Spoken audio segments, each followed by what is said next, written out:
Good morning, everybody. How to luck out.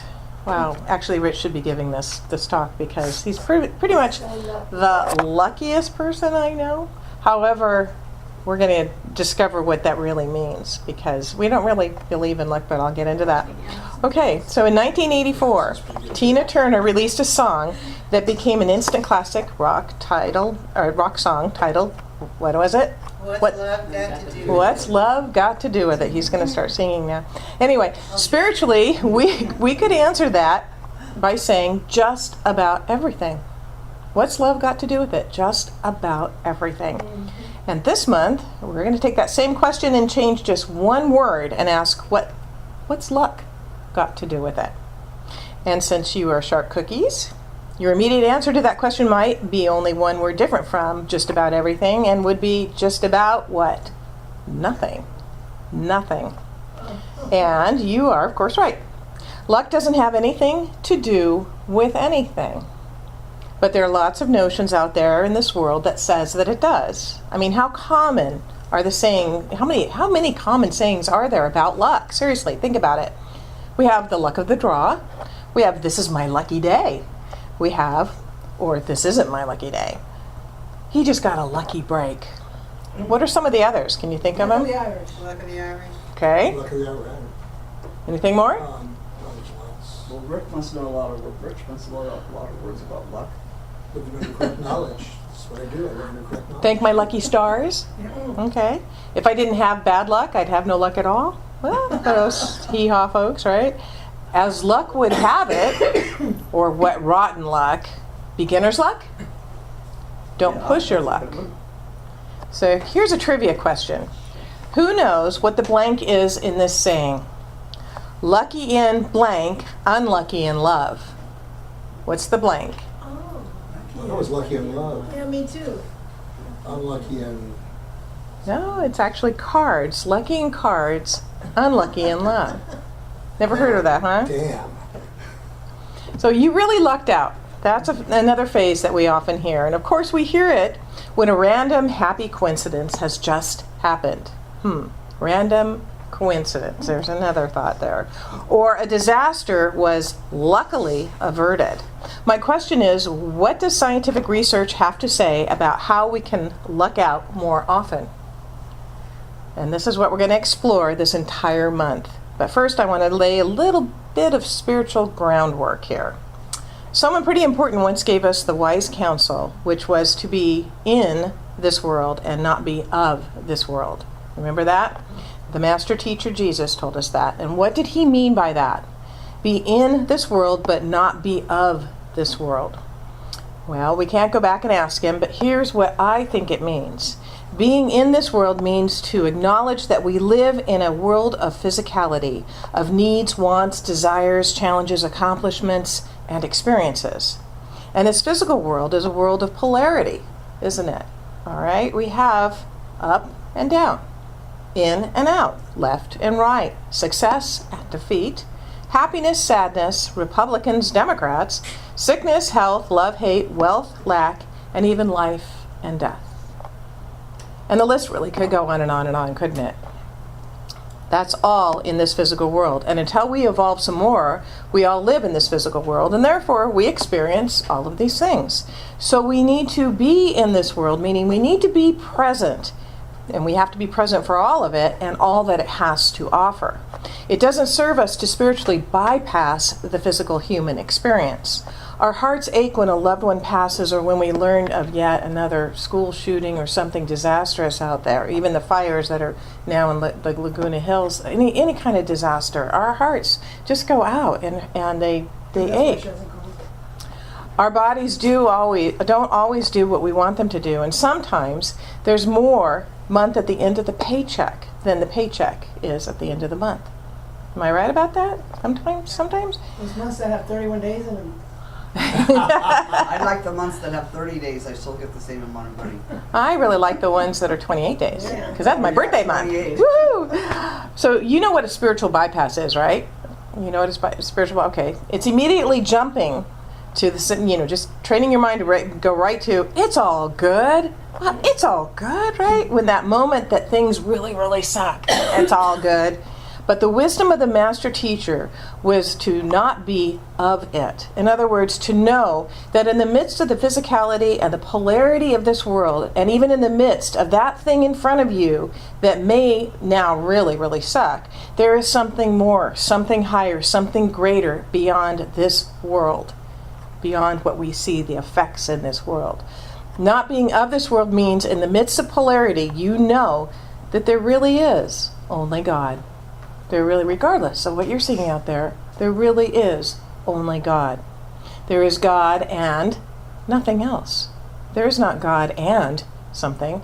There is God and nothing else.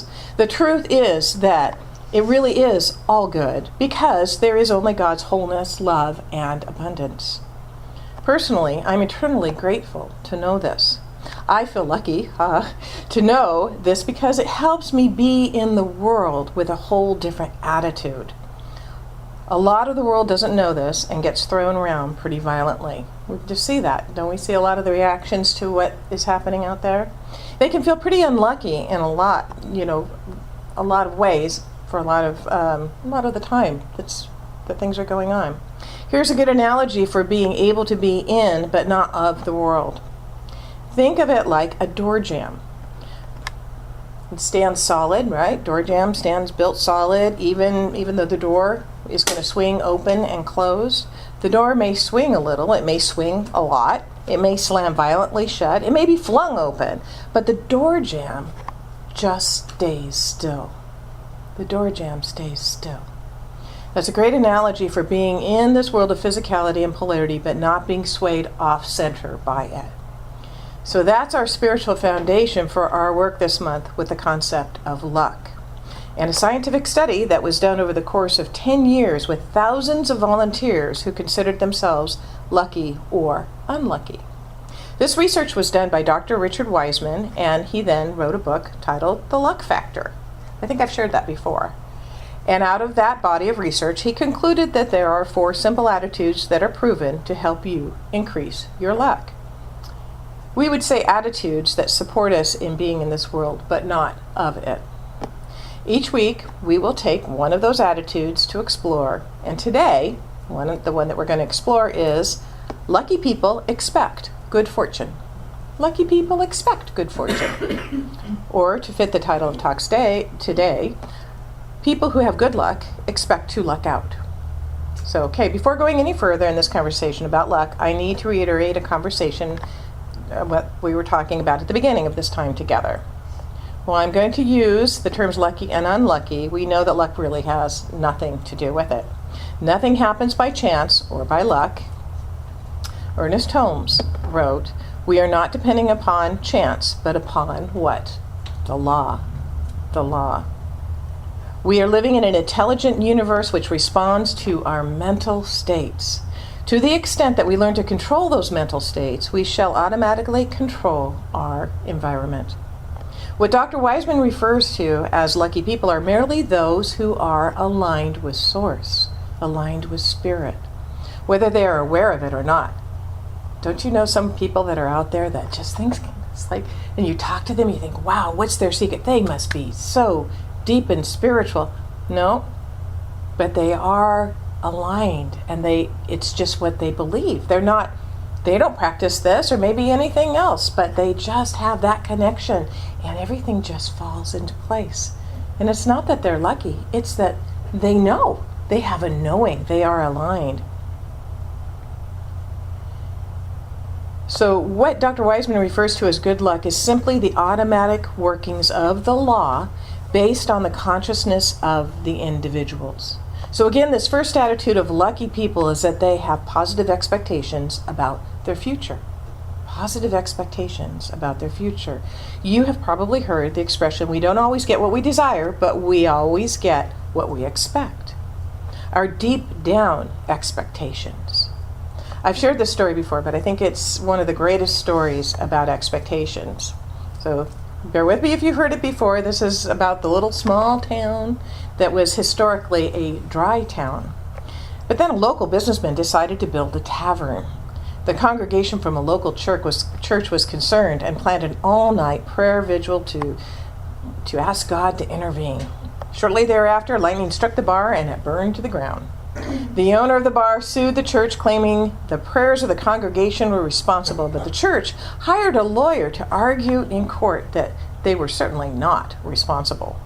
After his initial review of the case, the presiding judge, a man wiser than most, stated, "No matter how this case comes out, one thing is obvious."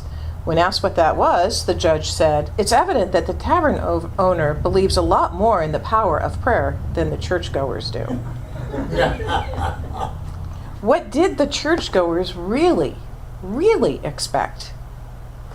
What do you really expect from your prayers from your life or for your life? Lucky people expect their good to come to them, and it does. It does. Some of them even have license plate frames that say, Expect the best. there you go. Guess who has that? It's actually in our garage. It's not in his car because it got replaced by the A's, and he's expecting them to win too. I am. Yeah, there we go. Accept the best. Expect the best. So, New Thought author Eric Betterworth wrote, "You do not receive what you want or even what you pray for. You receive what you expect." Most of us expect so little. Most of us expect so little. Most of us go through life holding a small tin cup under Niagara Falls of God's plenty. Under the Niagara Falls of God's plenty. A little tiny cup. I'll just take this much. That's good. This manifests a string of saving, make do, can't afford it consciousness. It is a marginal living at its best. We prepare for problems and we are rarely disappointed. I read a study once that I thought was really interesting. It was, I'm trying to remember who wrote this. It'll come to me. But it was about insurance. And he was saying that the people who buy tremendous amounts of insurance and truly over-insure for every possible thing are the ones that are probably going to need it. It wasn't interesting. It was like, okay, well, we'll see. All right. I thought that was interesting. We prepare for problems and are rarely disappointed. We are in tune with the indefinite instead of the infinite. We are practicing the absence instead of the presence of God. We really think it's all up to us, that we have to do everything. We forget that we are divinely guided and supported at all times. But what if you really are expecting something and it still doesn't happen? What about that? Something Does- better's coming. Does it mean that there's a flaw in this system? Which we teach is infallible. We teach that our system, that the law is the law and it is infallible. There is something even deeper than expectations. A difference between saying the words and expecting them to bring about whatever it is, and an embodiment of the words that you say. Holmes talks about this in The Science of Mind. He says, "One who is always distraught cannot give a good treatment for peace. There must not only be an image in the mind of the one who is giving the treatment, but there must be an appreciation of what that image means before the image can reflect itself. Otherwise, it is a word and not an embodiment." There is a great difference between the two. It's an embodiment of the thing. It's an energetic connection to the thing. In our most quoted Science of Mind verse, Holmes writes, "To learn how to think is to learn how to live, for our thoughts go into a medium that is infinite in its ability to do and to be. By thinking, we can bring into our experience whatsoever we desire if we think correctly. And what's the rest of that? Become a living embodiment of our thoughts." So I know you're all thinking, how do you become a living embodiment of your thoughts when you aren't? How do we do that? You can't force it, right? Well, the first thing to do is to pray about it, or to get prayer. Get a treatment from someone who, a practitioner, me, somebody who would like to hold the truth and know for you. Don't pray to get the thing. We never pray to get the thing, but pray to be the embodiment of the thing. That's a really good place to start. So the first attitude that science has proven to have that we will increase our luck is to expect the best. And I add to that to really check in to see whether you have become a living embodiment of it. We're going to look at the other 3 attitudes as this month unfolds. For now, let me leave you with a story of the power of positive expectations embodiment in your own life and in the lives of others. It's a story about a teacher who has a new room of students, and you may have heard this one already. By their name appeared a number such as 145, 155, 143, 141, 158. Have you heard this one?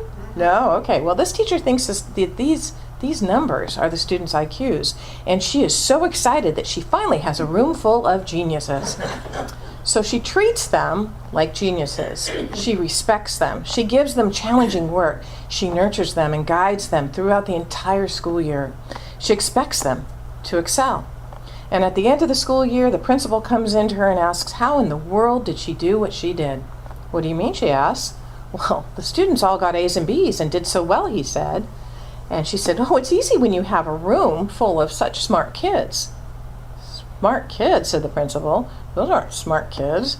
In fact, they're the worst of the worst, the most challenged kids. I don't understand, said the teacher. Right by their names were their IQs. 145, 158, 141. The principal says, IQs? Those weren't their IQs. Those were their locker numbers. Okay. So you get what you expect. This week, give yourself permission to expect the best. Practice embodying whatever it is that you desire. Embody the belief that the best God has to give you has already been given. And then do what? Say yes. Say yes and accept it. And so it is. So-